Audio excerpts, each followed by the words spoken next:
இன்றைக்கி நம்ம என்ன செய்ய போகிறோம்னு பார்த்தீங்கன்னா weekend special cheese bread masala தான் செய்ய போகிறோம். வாங்க வீடியோக்குள்ளே போகலாம்.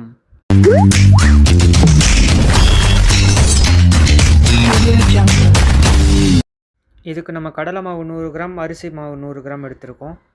2 பெரிய வெங்காயம் நல்லா பொடி பொடியாக நறுக்கி எடுத்துக்கோங்க. 2 பச்சை மிளகாய், கருவேப்பிலை, கொத்தமல்லி எல்லாத்தையும் பொடி பொடியாக நறுக்கி சேர்த்துக்கோங்க. 1/2 ஸ்பூன் கரம் மசாலா, 1 ஸ்பூன் மல்லித்தூள், காரத்துக்கேற்ப மிளகாய்த்தூள் இதெல்லாத்தையும் அதோட சேர்த்துக்கலாம். தேவையான அளவு உப்பு, எள்ளு 2 ஸ்பூன், நீங்கள் கருப்பு எள்ளு இல்லைன்னா வெள்ளை எள்ளு ரெண்டுத்தில் எது வேணாலும் சேர்த்துக்கலாம். 1 ஸ்பூன் அளவுக்கு இஞ்சி. இப்போ இது எல்லாத்தையும் நல்லா மிக்ஸ் பண்ணி விட்டுறலாம். எல்லாமே ஈவனாக ஸ்ப்ரெட் ஆகிற அளவுக்கு நல்லா மிக்ஸ் பண்ணிடுங்க. இப்போ கையிலேயே மிக்ஸ் பண்ணுங்கள். நம்ம தண்ணி ஊற்றி கலக்கையில் ஸ்பூனு இல்லை கரண்டி யூஸ் பண்ணி மிக்ஸ் பண்ணிக்கலாம். ஓகே, இப்போ நல்லா மிக்ஸ் பண்ணியாச்சு. இப்போ தண்ணி ஊற்றி கலக்கலாம். கொஞ்சம் கொஞ்சமாக தண்ணி ஊற்றி மிக்ஸ் பண்ணுங்கள். ரொம்ப தண்ணி ஊற்றிடாதீங்க. நம்ம இதை ஒரு பேஸ்ட் பதத்துக்கு ரெடி பண்ணி எடுத்துக்கலாம். இந்த மாதிரியாக மிக்ஸ் பண்ணுங்கள்.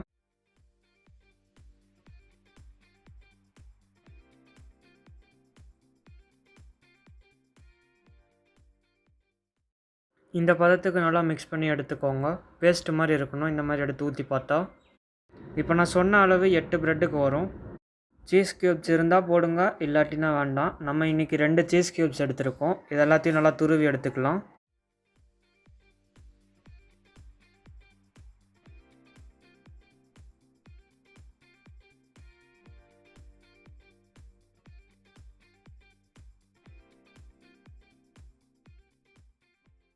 இப்போ இது எல்லாத்தையும் நல்லா மிக்ஸ் பண்ணிடலாம்.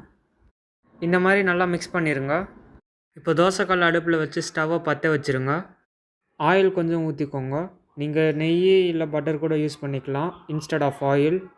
இப்போ கல் நல்லா காஞ்சிருச்சு. இப்போ நம்ம ப்ரெட் எடுத்து அது மேலே நம்ம அது ரெடி பண்ணி வச்சுருக்க அந்த பேஸ்ட்டை அப்ளை பண்ணிடலாம். நல்லா ஈவனாக ஸ்ப்ரெட் பண்ணி விடுங்க இந்த மாதிரி. இப்போ இதை அப்படியே தோசைக்கல்லில் போட்டுருங்க. மீடியம் ஃப்ளேமில் வச்சு நல்லா வேக விடுங்க. இப்போ இதோட மேல் லேயர்லேயும் நம்ம அந்த பேஸ்ட்டை அப்ளை பண்ணிடலாம்.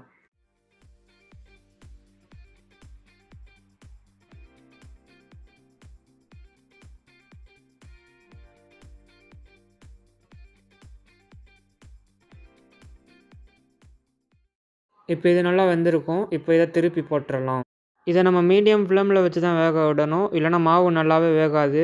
இந்நேரம் வெந்திருக்கும். திருப்பி போட்டு பாருங்கள். 2 சைடும் வெந்ததும் இறக்கிற வேண்டியது தான்.